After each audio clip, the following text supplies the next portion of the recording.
Alors bonjour à toutes et à tous. Alors c'est moi qui revient à la difficile tâche de réussir à vous réveiller durant la pause digestive. Mais on va parler d'une chose qui est la dissonance cognitive. Tout le monde connaît et je vais essayer quand même de vous apprendre des choses sur la théorie de la dissonance cognitive et voir comment est-ce qu'on peut l'articuler avec l'histoire de la psychologie. Alors je serai parfois assez modeste sur certains points, à savoir que quand il s'agit de l'histoire de la discipline, l'histoire de la psychosociale, eh bien, je suis aussi prêt justement à échanger avec vous parce qu'on pourra peut-être comme ça améliorer certains aspects. Donc, quand on parle de la théorie de la dissonance cognitive, c'est quelque chose qui est assez connu, vous la connaissez tous et toutes, vous l'enseignez toutes et tous. Eh bien, donc, effectivement, c'est une théorie qui est nord-américaine. Voilà. C'est une théorie qui est vieille, ouais, on va le dire aussi. Elle est plutôt vieille, mais elle est, on va dire, encore relativement en forme. Et c'est une théorie qui est présente pratiquement à toutes les époques depuis 1950. Donc ça va être notre première question, notre première arrivée, et on va se dire à partir de là, eh bien finalement, ok, on a une théorie qui est présente depuis longtemps, qu'est-ce qui fait qu'on va quand même s'y intéresser, hein? Pourquoi s'y intéresser? Comment s'y intéresser? Qu'est-ce que ça peut nous apprendre sur notre discipline? Alors pour savoir pourquoi est-ce qu'on va s'y intéresser, eh bien j'ai essayé de voir un petit peu les raisons. Alors d'une part, c'est effectivement, comme j'ai dit, elle est persistante dans le temps, ça fait longtemps qu'elle est présente en psychologie sociale, elle a traversé les époques, elle est présente dans tous les manuels. Genre, j'ai tous les manuels, je n'ai pas consulté tous les manuels. Je suis allé notamment consulter ici les derniers manuels en français. Et systématiquement, on parle de la théorie de la dissonance cognitive. J'ai en plus qu'une simple référence, il y a un paragraphe, il y a un chapitre. Très souvent d'ailleurs, dans Changement de l'attitude, on pourra discuter ce point-là. Donc au-delà d'être présente dans tous les manuels, c'est également une théorie qui est fondatrice. Donc fondatrice d'une approche sur la cognition sociale, avec notamment un mariage assez précoce entre cognition et émotion. On reviendra dessus. Et c'est également une matrice pour une majorité des modèles de régulation en psychologie sociale. Alors quand je dis qu'elle est influente, eh bien, effectivement, il y a différentes théories qui sont dérivées de la dissonance cognitive de manière directe ou indirecte, avec, comment dire, soit une paternité, une filiation annoncée et reconnue, soit de manière moins directe. On sera amené à en discuter également par la suite. Et enfin, c'est une théorie qui est célèbre, à savoir que Festinger, en lien avec la théorie de la dissonance cognitive, fait partie des 5 chercheurs les plus influents en psychologie scientifique et en psychologie de manière générale. Ce qui est donc lié à la dissonance cognitive également et l'autre théorie qu'il a mis en place. Et par conséquent, dans la mesure où c'est effectivement dans ce top 5, on sait également que c'est parmi les plus influentes en psychologie sociale. Et on pourrait presque dire même, oui, enfin, peut-être pas la plus influente, mais pas loin d'être d'une théorie qui est la plus centrale ou la plus répertoriée, connue et diffusée en psychologie sociale. Alors, est-ce que ces 4 arguments sont suffisants? Non. En tant que tel, le fait d'être persistant dans le temps, d'être présent, d'être fondateur et célèbre n'est pas suffisant. Et pour exemple, outre l'astrologie, effectivement, la psychologie, la psychanalyse est présente déjà depuis des lustres dans les manuels, etc., etc. Et elles sont fondatrices et célèbres. Donc je vais devoir aller un peu plus loin pour s'intéresser à cette théorie, et pour ça, j'ai décidé de prendre comme angle d'attaque la validité d'une théorie. Est-ce que c'est une bonne ou une mauvaise théorie? Donc en parlant de bonne ou mauvaise théorie, il faut savoir un peu sur quels critères on s'appuie. Et pour ça, eh bien, je suis allé voir Jacquard et Jacobi, qui ont un traité sur les modélisations des théories, qui fait quelque chose de très, très intéressant, qui est super bien, et qui m'ont permis de découvrir Shaw et Costanzo. Voilà. Et Shaw et Costanzo vont permettre d'identifier des critères de validité d'une théorie. Pour eux, il y aurait des critères de premier ordre, des critères qui sont des éléments qui relèveraient du noyau central, si je veux dire comme ça. À savoir que ces critères, ça consisterait à la consistance logique. Il faut que la théorie suive une consistance logique. Il faut qu'il y ait une cohérence empirique, que les données correspondent également au modèle. Et il faut qu'elle soit testable, réfutable, qu'on puisse finalement la remettre en question et qu'effectivement, dans certains cas, ça tienne, qu'elle est tenue à travers le temps. Ça, c'est les critères de premier ordre. Il y aurait également des critères de second ordre, à savoir ici 6 éléments qui sont périphériques, au niveau, si on parle en termes de représentation sociale, à savoir le fait qu'elle soit compréhensible, communicable, alors c'est quand même mieux, toujours, le fait qu'elle soit parcimonieuse, en d'autres termes, expliquer le plus d'éléments avec le moins d'éléments, le fait qu'elle soit percutante et intégrative, ça veut dire le fait de remettre en cause des éléments existants, tout en arrivant à en intégrer les données existantes. Il faudrait qu'elle soit englobante, à savoir qu'elle dispose d'un grand spectre sur le réel, en d'autres termes, une théorie qui expliquerait qu'un tout petit élément, une micro-théorie, serait moins utile, qu'elle soit nouvelle, voilà, qu'elle apporte quelque chose, et enfin qu'elle soit créative, à savoir qu'elle génère des nouvelles productions, des nouvelles idées, des nouvelles lignes de recherche. Alors ce que je vous propose maintenant dans cette présentation, c'est de vous parler de l'histoire de la théorie de la dissonance cognitive, avec des petites histoires dans certains cas, des éléments que vous apprendrez, des éléments anecdotiques dans certains cas, avec une approche chronologique et en gardant comme fil conducteur le critère de validité d'une théorie. Et donc ça, c'est les 5 chapitres que je propose d'aborder ici, en commençant dans les années 50 avec la révolution cognitiviste. Donc chapitre 1, sur la naissance de la théorie de la licence cognitive, avec ici Léon Festinger. Donc tout le monde connaît Léon Festinger. Ça, je pense qu'il n'y a aucun doute là-dessus. Si vous me dites non, je ne connais pas Léon Festinger, vous n'avez pas fait de la psycho du tout. Donc tout le monde connaît Léon Festinger. Par contre, il y a plein de choses que vous ne connaissez pas. Alors je vais à ce moment-là aborder quelques petits éléments. Premier élément, et ça va être assez surprenant quand on pense que c'est une des figures clés de la psychologie et de la psychologie sociale, c'est que Festinger n'aime pas la psychologie. Point numéro 1, surprenant. En fait, il faut savoir qu'à ce moment-là, Festinger, il commence ses études à New York, puisqu'il est originaire de New York en réalité, il revient à New York à terme, et en tant qu'undergraduate, eh bien, il va s'essayer un peu à la physique, et il trouve ça totalement ennuyant. Hein, mais au départ, c'est plutôt de la physique, il voulait un truc un peu dur, rigoureux. Ensuite, il s'essaie à la chimie, mais il considère que c'est ni plus ni moins que de la cuisine et que c'est inintéressant. Et finalement, il voit le temps passer, il y a la Grande Dépression qui est en cours, et il se dit il faut que je sois employable. Et il prend par défaut la psychologie. Il commence la psychologie comme ça, au hasard, et il trouve finalement que c'est inintéressant et peu imaginatif. C'est comme ça qu'il va définir, lui, la psychologie au départ. Néanmoins, il va rencontrer les écrits de Lewin sur le passage, et bon, ça va le stimuler. De ce coup-là, il va partir en Iowa pour suivre Lewin, et après, il va suivre Lewin. Et il va continuer sur certains aspects en appliquant des aspects en termes de mettre en place des paradigmes, mettre en place appliquer finalement la méthode expérimentale au cadre social. Et il va à ce moment-là continuer au MIT lorsqu'il va rejoindre Lewin. Lewin meurt en 1947, très tôt. Et c'est Festinger qui prend la suite, donc au Research Center for Group Dynamics, qui est au MIT, puis après au Michigan. Et déjà, vers cette période-là, on est dans les années 50, eh bien, Festinger a déjà une théorie générale en tête. Voilà, je vais revenir un peu dessus, bien sûr, juste après. Et il arrive à Stanford en 1956 en tant que professeur. Quand il arrive à Stanford en 1956, donc vers le moment où il a publié la théorie de 57, la théorie de la licence cognitive, eh bien, il a une sacrée réputation. Il a une réputation de, ouvrez les guillemets, salaud arrogant, fermez les guillemets. Je cite, parce que c'est des personnes qui le disent. Il a 37 ans, il a une réputation d'enfant terrible, il est réputé comme étant un professeur dur, cassant pour les étudiants, humiliant, générateur d'abandon. Alors, je ne vais pas vous citer exactement Aronson qui cite Maslow, Aronson qui parle lui-même, mais vous comprendrez globalement, c'est écrit en petit, comme ça évite qu'on comprenne qu'on peut en avoir à l'égard de Festinger à ce moment-là, mais donc il y a une certaine distance. Et effectivement, Festinger est une forme de génie détestable à ce niveau-là, en tout cas il est arrogant, provocateur. Et le caractère provocateur va se retrouver au niveau de la théorie.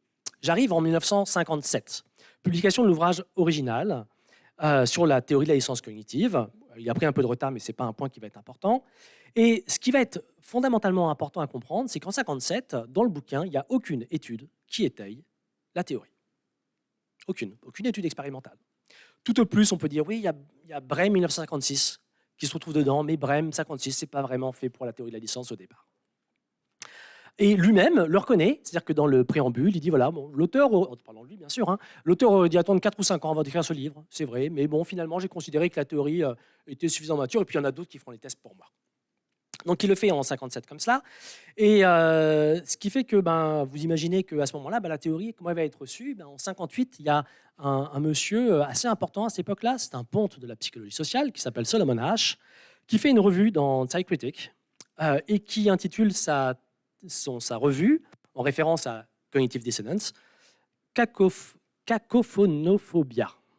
Voilà, ça donne un peu une idée, et globalement, on peut dire qu'il est assez dur dans sa critique, ou peut-être réaliste, en disant qu'il reste beaucoup à faire, ça doit faire ses preuves, il manque des éléments essentiels, et il conclut en disant voilà, cet ouvrage servira principalement d'illustration des possibilités et des difficultés de théorisation en psychologie sociale.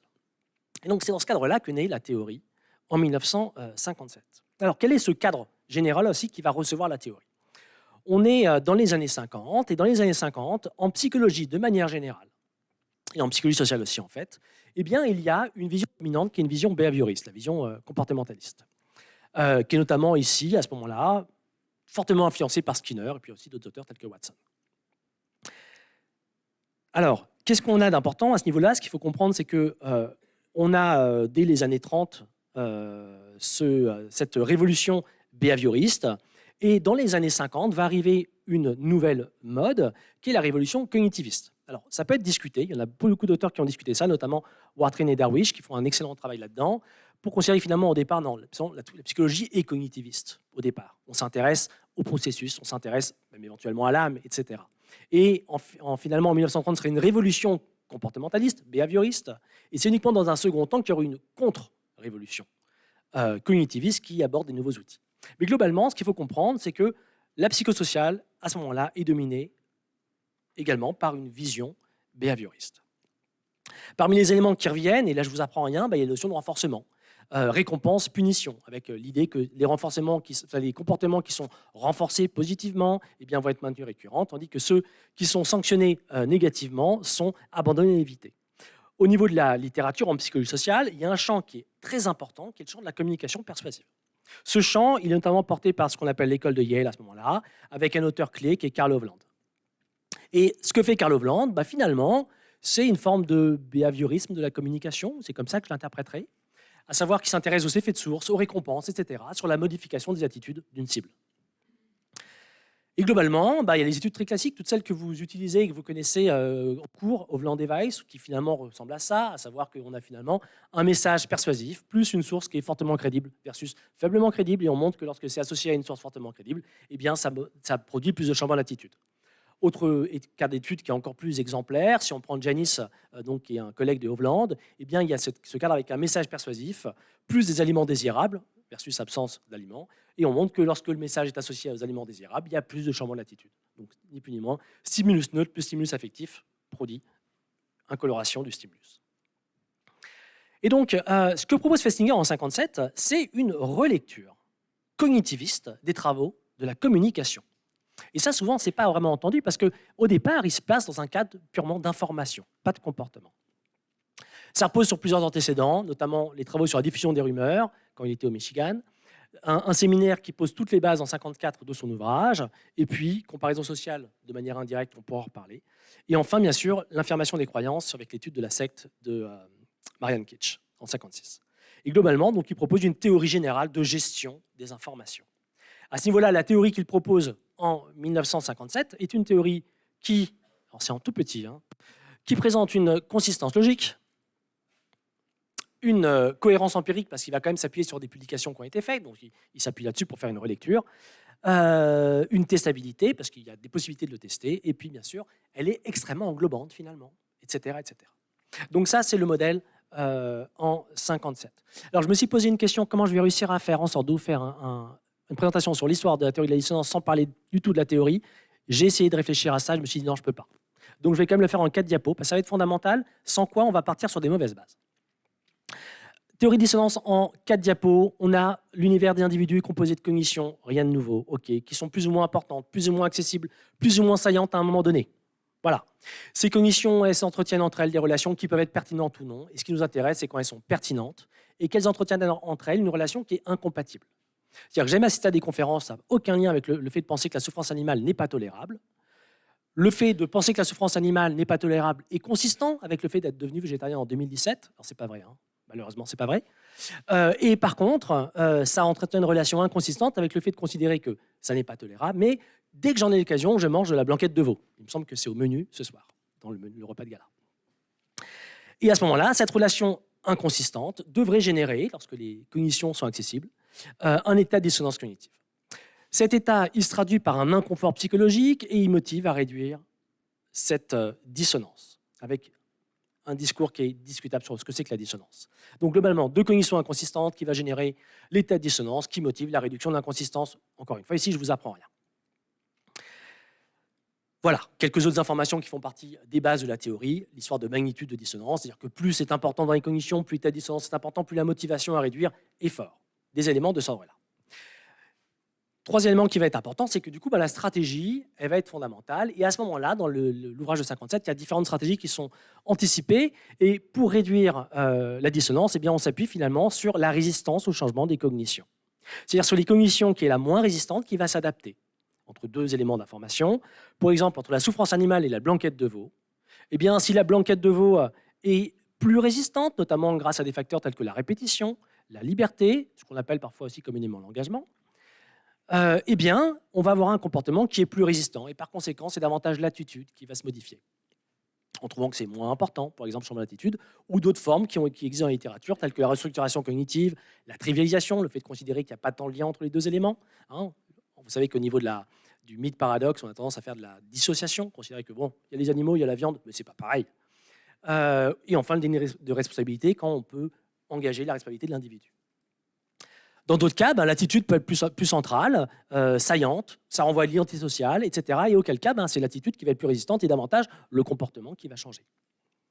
Dans d'autres cas, celui-ci justement, quand il y a une croyance qui est centrale, le cas de Festinger et collègues 1956, avec la croyance dans la fin du monde et une information qui vient le contredire, l'absence de fin du monde, eh bien, si la croyance est centrale, fait référence à l'identité sociale, etc., elle est plus résistante et par conséquent, on va remettre en question l'information, rejet de l'information, renforcement, etc., discrédit de la source. Donc des modèles qui sont très proches en fait de ceux de la persuasion à ce moment-là.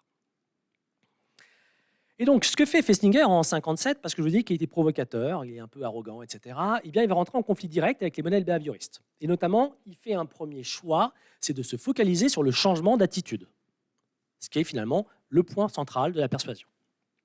Il va mener deux grands combats. Le premier, c'est de chercher à réinterpréter les effets de persuasion, notamment donc, ce que je vous ai dit avec l'école de Yale Hovland. Il adopte les mêmes protocoles, les mêmes mesures, etc. Et il montre globalement que l'exposition à un message contre-attitudinal, qui va à l'encontre de l'attitude, produit un changement d'attitude parce qu'il y aurait un état de dissonance. C'est ça qu'il va le montrer. Et globalement, il joue avec les mêmes choses, attitude, information, source, centralité, importance, etc. Deuxième combat, c'est une remise en question des effets du renforcement. Donc la base du behaviorisme, en gros.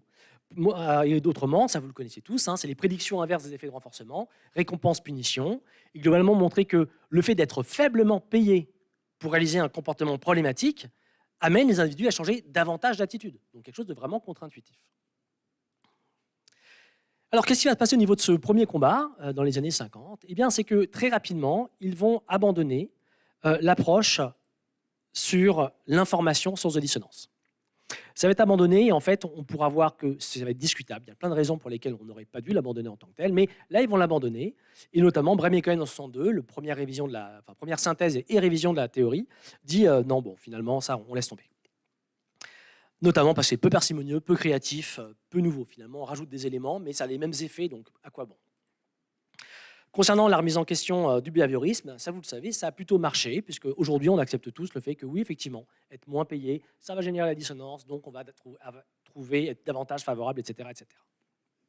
Donc cette voie-là va fonctionner. Alors la théorie va continuer en même temps. Festinger va continuer, parce qu'il est toujours provocateur, il va continuer à attaquer directement les travaux de Skinner, donc on va dire un des pères du behaviorisme, avec carrément les modèles animaux. Donc là, il va encore plus sur son terrain, parce que Skinner travaille avec les pigeons. Lui va travailler ici avec le rat, dans un paradigme qui s'appelle la justification de l'effort, pour aller titiller tout ça. Et puis finalement, donc ça c'est en 62, Festinger, en 1954, exactement, non, pas 1964, excusez-moi, quitte la psychologie sociale. Il dit, bon, j'ai fait le tour, je m'ennuie, je laisse tomber. D'accord ? Donc un des piliers de la psychosociale, il se désintéresse de la psychosociale assez tôt. Notamment, il va en psychologie cognitive, et puis après, il fera d'autres travaux, notamment sur l'histoire et la préhistoire, qui me feront penser à d'autres grands personnages. Alors, de son côté, la théorie de la licence continue sans Festinger, et va se focaliser encore davantage, et j'insiste sur le encore, sur le comportement. Et notamment, elle va commencer à limiter entièrement l'ensemble des paradigmes à l'émission d'un comportement. Il faut qu'il y ait un comportement. Elle va instaurer des nouveaux éléments tels que la liberté, la volition, ça c'est Brehm et Cohen 62, qui considèrent que ce serait une condition nécessaire aux effets. En sachant que lorsqu'on parle d'effets, eh bien on est toujours dans le cadre du premier choix qui a été fait par Festinger, à savoir s'orienter sur le changement d'attitude uniquement. Alors en 62, on a quoi comme théorie ? On a une théorie qui a un peu moins de consistance logique, parce que finalement, on a été contraint d'enlever toute la partie information. Et par conséquent, elle est un peu moins englobante. Mais on a encore une théorie qui tient la route. Alors, les chapitres se réduisent dans le temps après. Vous allez voir, ça s'accélère. Chapitre 2, théorie de l'attribution. Alors, ce chapitre, on va dire que jusque-là, pour la dissonance, tout se passait relativement bien, et puis bam. Problème, on a dans les années 60 l'émergence de certaines théories, notamment les théories de l'attribution. Donc Heider, John Davis, Kelley, par la suite avec l'intégration du locus de contrôle de Wiener. Et ça, c'est un courant qui va commencer à émerger. Et on a une personne, Boehm, Daryl Boehm, qui, au milieu des années 60, va aller titiller un peu Festinger, et en passage à Stanford, va lui dire, bon, finalement, enfin, sur le ton de la boutade, en rigolant, que finalement, on pourrait presque réinterpréter les effets de dissonance cognitive du point de vue d'un observateur naïf. D'accord? En fait, il va dire, voilà, si finalement un individu doit expliquer son comportement, un comportement problématique, s'il est payé 10 $, il va considérer que c'est une cause externe, finalement. Donc, il va pouvoir se dire, c'est pour cette raison-là, finalement, que j'ai émis un comportement. Pareil, s'il est contraint. Et par contre, quand il n'a pas assez d'explications-là, il est payé très peu, il va devoir justifier et chercher en lui-même les raisons de son comportement. Il va avoir à ce moment-là une attitude favorable. Et donc ça va poser un gros souci pour la théorie, avec cette théorie qui va être la théorie de l'autoperception. Alors Daryl Boehm, il a un parcours qui est en fait, et puis certains éléments qui sont assez similaires à Festinger, à savoir qu'il a commencé par faire de la physique, puis de la psychologie sociale, il va au MIT, au Michigan, il passe son doctorat en 1960, il est très provocateur également, et on en reparlera au dernier chapitre, et il devient professeur à Stanford en 1971. Et donc sa théorie, finalement, considère que l'individu n'a pas accès aux attitudes. Vous connaissez ça également, puisque vous avez tous fait ces cours-là et enseigné ces cours-là. Et globalement, il explique les résultats de manière identique aux effets de dissonance, et il propose finalement une explication froide des attitudes. Et c'est ni plus ni moins qu'une théorie de l'attribution. L'avantage surtout, c'est que, comparativement à la situation de la dissonance cognitive, son modèle est parcimonieux, parce qu'on n'a pas besoin de l'éveil émotionnel, de l'inconfort, etc. C'est beaucoup plus simple. Donc, en tant que tel, sa théorie tient la route. Et en gros, elle dit la théorie est fausse. Alors, il faut savoir une première chose. Le papier de Boehm, en 67, c'est le papier le plus cité sur la théorie de la dissonance cognitive, dans le journal, en tant que papier peer review. Ce qui est assez aberrant quand on y pense. C'est-à-dire que c'est un papier, le papier qui critique la théorie, c'est celui qu'on cite le plus. Il va être déclencheur, et ça va expliquer, d'une guerre théorique. Alors le terme guerre peut être un peu malheureux peut-être, mais c'est le terme de Jones, il parle de guerre sainte, pour dire à quel point les personnes se sont enflammées. Et c'est peut-être aussi une des raisons pour lesquelles après on a poussé encore des choix extrêmes. Et elle va être responsable d'un pic de publication, celui-ci, d'accord, c'est-à-dire qu'on a la publication en 65, la première publication de Boehm, 67, après il y a un pic de publication et puis il y a un déclin qui va être important. Et donc la réponse qui va être donnée à Boehm, ça va être une escalade méthodologique avec des reformulations que je vais qualifier de techniques, qui vont chercher à trouver les circonstances pour que la théorie tienne encore. Et on va se retrouver avec des théories, là je vais mettre des S, théorie, il y a des théories de la dissonance à partir de là, qui vont être plus froides et plus behavioristes en réalité. Donc un choix qui est assez particulier. On va renforcer des limitations, voilà, on va complexifier la théorie de manière à ce qu'on essaie de la faire tenir tant bien que mal, et on va avoir finalement aussi l'ajout de conditions nécessaires. Et là je vais présenter deux éléments qui me semblent intéressants. Donc le modèle qualifié de New Look, de Cooper et Fazio, qui consiste à notamment centrer sur la responsabilité et les conséquences aversives, et puis un autre modèle qu'on connaît beaucoup plus en France. Alors, quand je parle du modèle de New Look, ça donne ça. Alors, c'est peut-être pas très lisible, mais le modèle de New Look, en fait, il part de l'idée que la personne émet un comportement, qu'elle doit évaluer les conséquences du comportement, que les conséquences du comportement doivent être aversives, que la personne doit chercher sa responsabilité là-dedans. Si elle s'attribue la responsabilité, eh bien à ce moment-là, elle va ressentir un inconfort, qu'elle doit attribuer l'inconfort, etc., etc., etc. Alors, on a finalement, comparativement à la théorie générale de l'information qui était initiale de Festinger, on a ici une théorie de l'attribution du comportement. Il y a un comportement qui est émis, puis on va chercher à savoir quelle est la cause du comportement, etc. Alors j'ai tendance à dire sur le ton, encore une fois de la boutade, que Rambo n'a rien à voir avec Rocky et que le modèle séquentiel du New Look n'a plus rien à voir avec la théorie de la dissonance cognitive. Deuxième modèle qui va être également plus froid et plus behavioriste, et je pense qu'on aura peut-être affaire à discussion à ce niveau-là, c'est l'engagement externe, l'ajout comme engagement externe avec l'identification de la cognition génératrice de la théorie radicale de Beauvois et Joule. À ce niveau-là, finalement, la théorie radicale s'inscrit initialement dans une critique de Boehm. C'est clairement ça l'entrée première, donc du papier de 67 et 65, et également une critique de Jean-Pierre Poitou, qui a son bouquin sur la théorie de la dissonance cognitive en 74, et qui finalement adhère entièrement à l'idée de Boehm. C'est ça finalement ce que dit la vision de Poitou. Et à ce moment-là, Beauvois et Joule vont se poser un peu en opposition et développer, pour défendre, de la même manière que ce qui avait été fait par d'autres aux États-Unis, la vision qu'il y a une dissonance cognitive qui peut exister, etc.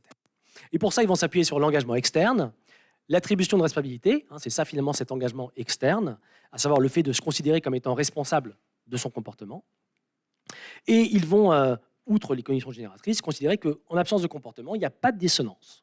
Pas de comportement, pas de dissonance. Donc également un point de vue assez restrictif par rapport à la vision initiale de Festinger. C'est également une relecture politique. Bien sûr, si vous lisez 1981, c'est un processus de rationalisation et d'internalisation des conduites problématiques extorquées par un agent de pouvoir. C'est comme ça que je traduirai. Et je pense que ça ne, ça ne déforme pas la pensée de Jean-Léon Beauvois à ce niveau-là.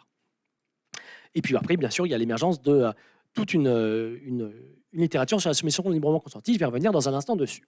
Alors, au même titre, est-ce que c'est une théorie de gestion de l'information ou est-ce que c'est une théorie de rationalisation des conduites de soumission? Bon, je pense que c'est le deuxième cas. Alors, toujours dans cette période-là, dans les années entre 75 et 90, on va avoir une traversée du désert pour la théorie de la dissonance. Il y a un désintérêt général pour la théorie. Alors, est-ce qu'il y a un désintérêt partout? Non. Il y a un village, effectivement, qui résiste. Et là, c'est une exception française, véritablement. C'est-à-dire qu'au niveau mondial, il y a très peu de publications. Mais en France, à partir de 1976, on va avoir un nombre de publications très important qui vont peut-être même maintenir la dissonance un peu en vie à ce niveau-là. Et ça a représenté une part non négligeable des publications. Alors, j'ai décidé quand même de parler un petit peu plus de la théorie radicale en présentant donc le premier papier de 1976 qui critique directement le papier de Bem. Alors, on y apprend des choses fondamentales. Par exemple, qu'à l'époque, Robert Vincent se laissait appeler encore Robert. Et autrement, vous avez ce premier papier de l'ouvrage de 81, Soumission à l'idéologie. Alors ça, c'est le premier papier que j'ai lu le premier ouvrage que j'ai lu sur la dissonance. Et juste après, j'ai lu l'ouvrage de Festinger, ce qui permet de voir vraiment les distinctions qui peuvent exister à ce niveau-là. Donc c'est un papier très intéressant, mais un peu comme Festinger finalement, eh bien il y a une manip, peut-être une autre qui est en cours de publication, qui étaye le modèle. Autrement, c'est une vision aussi très partisane, très intéressante, mais idéologique. Dernier point qui peut être très important, c'est que la théorie radicale, ça a été la vision dominante en France. C'est une vision qui a été finalement très largement diffusée au niveau de l'enseignement universitaire français. Et à contrario, on n'a pas connu d'autres modèles durant longtemps. Alors, si j'essaie de clore ce chapitre sur les théories de l'attribution, je vais parler d'escalade d'engagement et d'erreurs stratégiques. À savoir que je pense qu'il y a des erreurs stratégiques, et là je vais engager un peu aussi mon nom, au niveau de cette guerre théorique, à savoir qu'il y a un choix qui a été fait une confrontation frontale, à savoir utiliser les mêmes paradigmes, les mêmes mesures, etc. Et ça a eu des conséquences, celles qu'on a vues, c'est le désintérêt pour la théorie. À savoir qu'en 1984, si je prends le modèle du New Look, on a une consistance qui est quand même remise en question, parce que finalement on a dû rajouter des éléments très complets pour que la théorie se maintienne. Et puis, on a une théorie qui n'est pas vraiment communicable, qui n'est pas vraiment compréhensible, en fait, qui est beaucoup moins englobante, beaucoup moins percutante, moins parcimonieuse. Alors, effectivement, elle est encore nouvelle, créative, elle génère des lignes de recherche, mais elle est quand même moins importante. Je pourrais presque dire la même chose aussi de la théorie radicale. Compréhensible, communicable, la théorie radicale passe difficilement les frontières françaises. Si je prends des paradigmes les plus caractéristiques de la théorie radicale, tels que la double soumission, je ne connais pas de publication hors France, hors école aixoise, qui ait été fait sur la double soumission. Donc, je pense que ça contribue à ce caractère non communicable, enfin, faiblement communicable. Alors, il y avait des solutions, parce que dire qu'on pouvait faire autrement, c'est facile. Oui, il y avait des solutions alternatives, notamment, c'était déplacer la théorie là où les explications alternatives, les théories, sont incapables d'expliquer les résultats, oui, mais pas en complexifiant, juste en revenant à la base. Et notamment, on pouvait, pour exemple, se décentrer du changement de latitude. Si on s'intéressait à ce moment-là à l'éveil émotionnel, tel que ce qui avait déjà été un petit peu fait à ce moment-là, eh bien, on pouvait balayer l'ensemble des critiques, à savoir que BEM ne permet pas de parler d'éveil émotionnel. Il n'y a pas d'éveil émotionnel chez BEM. On est censé avoir un aspect purement froid. Même chose pour les autres modes de régulation, tels que les aspects sur la croyance et l'information. Et c'est ce que faisait par exemple Batson en 1975. Donc Dan Batson, qui est un auteur qui est très important sur la religion, qui a fait une énorme théorie sur la dissonance qui n'a jamais été lue. Alors il l'annonce lui-même. Il dit voilà, non, effectivement, ça n'a pas été lu. Et il contredisait directement BEM en 1975 et on n'en discutait plus. Alors en 87, il y a un symposium sur la dissonance au congrès de l'APA et il y a Festinger qui est discutant et qui va à ce moment-là présenter certains points et il va dire voilà, en fait, il y a eu trop d'ajouts sur la théorie. Alors, je le fais très court, mais il dit il y a trop d'ajouts. Il y a un caractère essentiel, c'est l'éveil, c'est l'inconfort psychologique. Il faut étudier les autres modes de régulation alternatifs et puis il faut étudier ça dans le mode réel. Et après, donc c'est possiblement faire cette date-là qu'il y a eu un retour de la théorie de la dissonance et qu'on a remonté un peu la pente du nombre de publications. Et on s'est à ce moment-là centré sur notamment le soi et les émotions. Donc on va parler maintenant de cela. Alors, si on pense aux modèles liés au soi, les modèles qui sont liés au soi en psychologie sociale, ça commence dans les années 60 en fait. Hein, c'est pas tout neuf. Dans les années 60, il y a des premières études sur le soi et la dissonance associée au soi va arriver très tôt. En fait, ça arrive dès les années 60 avec le doctorat de Aronson. Alors, je vais passer certains aspects, tant pis, j'aurai pas le temps de tout développer.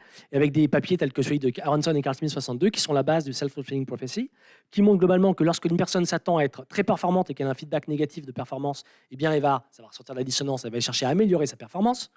Mais de la même manière, lorsque quelqu'un s'attend à être vraiment très mauvais, à un standard de performance très faible et un feedback positif, eh bien, selon Aronson et Carl Smith, eh bien, la personne va chercher aussi à modifier ses performances de manière à le détériorer, à rejoindre son standard personnel.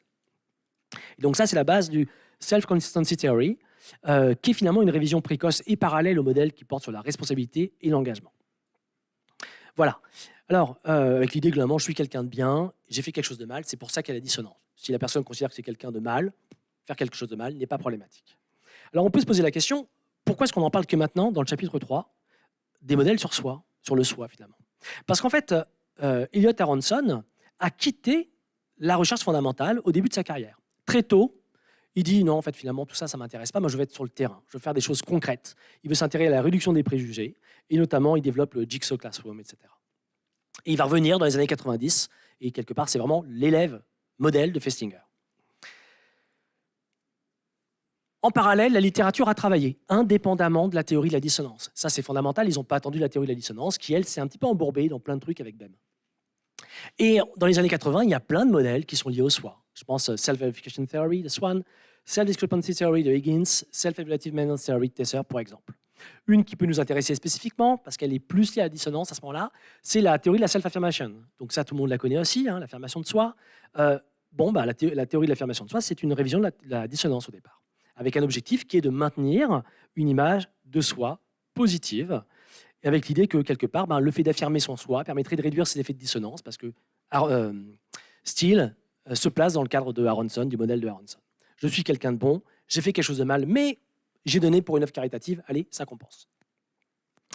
On a un autre élément qui va amener à faire revenir sur le soi sur le devant de la scène, et le modèle du soi, c'est Ziva Kunda, qui fait un gros papier dans les années 90 sur la cognition motivée, qui va y avoir un impact assez important, et qui vient directement critiquer la théorie de la dissonance. Et en fait, en réalité, ça va également relancer de vieux débats, et c'est ça qui va amener Aronson à revenir un peu sur le devant de la scène.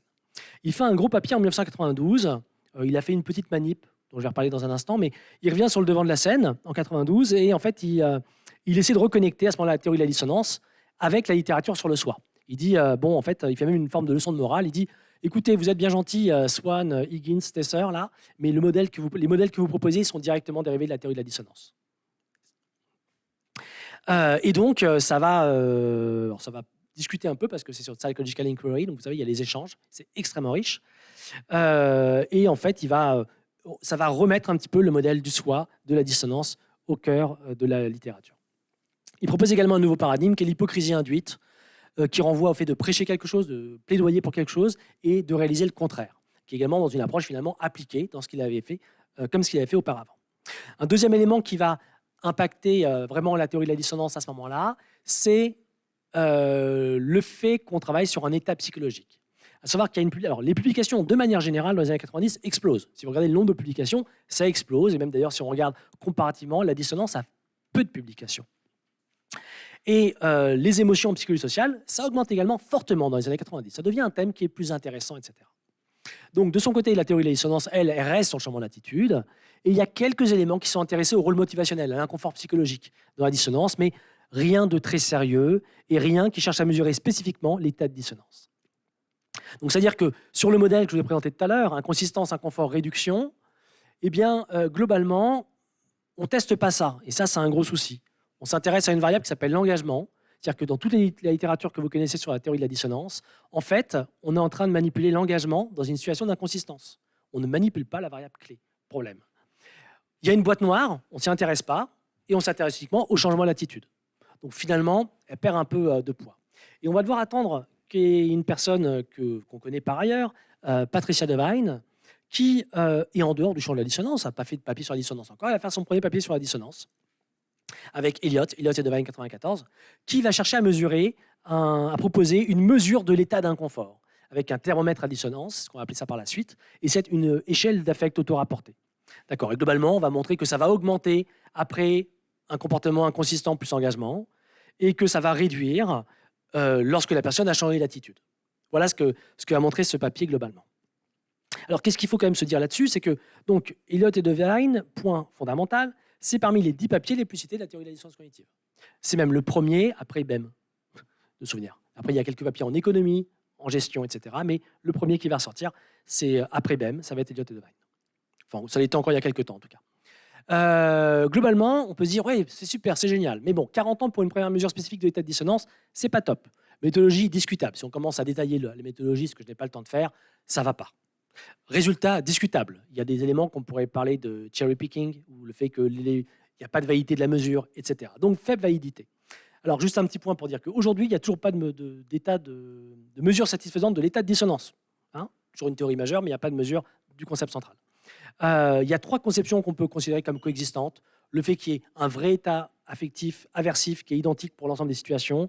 L'idée qu'on aurait des patterns différents selon les situations. Ça renvoie par exemple finalement assez proche du modèle de Higgins.